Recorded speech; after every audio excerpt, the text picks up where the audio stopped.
بسم اللہ الرحمن الرحیم۔ ہم وقتاً فوقتاً قدرتی آفات، زلزلہ، سیلاب، طوفان اور وبائی اور امراض وغیرہ کا شکار ہوتے رہتے ہیں۔ ان تمام پر سائنس اپنا ایک خاص نقطہ نظر رکھتی ہے۔ یقیناً وہ سائنسی علم اپنے معیار اور کسوٹی کے مطابق اپنے نقطۂ نظر کو درست سمجھتا ہے۔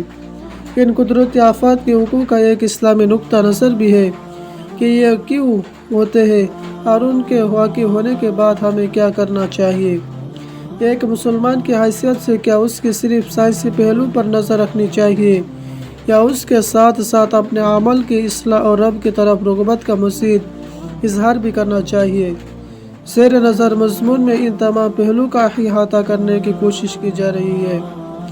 یہ بات ذہن نشین رہے کہ قدرتی آفات، زلزلہ، سیلاب وغیرہ کا وقوع پذیر ہونا اللہ رب العزت کی طرف سے بندوں کے عمل پر اظہار ناراضگی ہے۔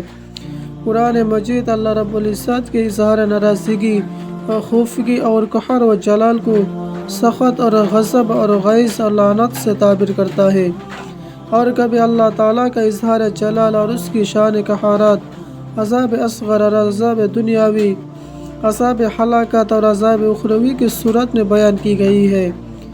گویا قرآن مجید میں باری تعالیٰ کے ناراضگی و خفگی اور جلال کے مختلف صورتوں کا ذکر ہے، اور بلا شبہ جہنم اور اس کی اظہار غضب، اظہار جلال اور اظہار غیظ اور اظہار قہارت کا مقام و نام ہے۔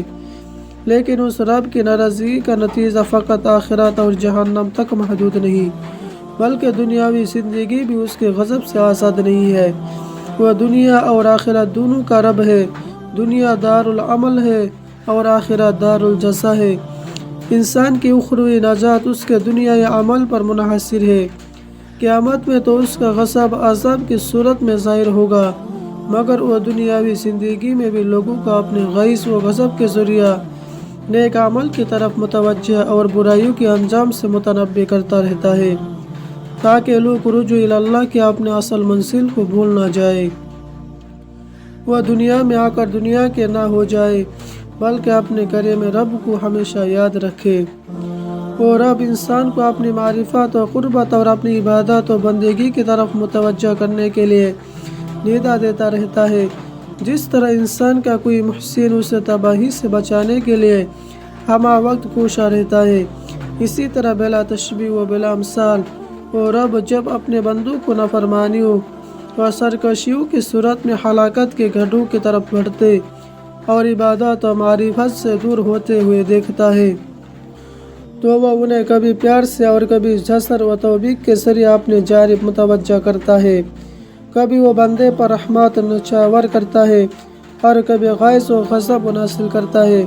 وہ پیار و محبت کے انداز میں بندے کو یوں احساس دلاتا ہے، اے انسان، تجھے کس چیز نے اپنے رب کریم کے بارے میں دھوکے میں ڈال دیا۔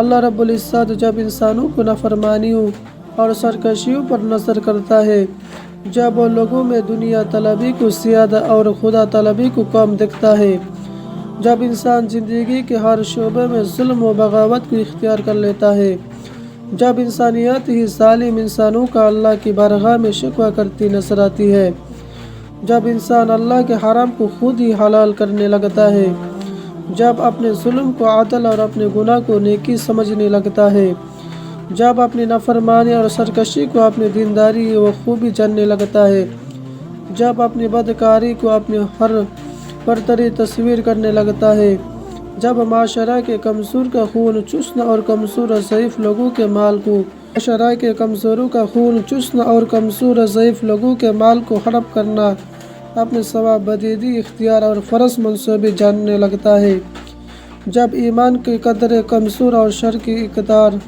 فروغ پانے لگتی ہے، جب نیکی کے بجائے گناہ اور اطاعت کے بجائے معصیت اپنے سائے دراز کرنے لگتی ہے، اور جب عبادت و بندگی کو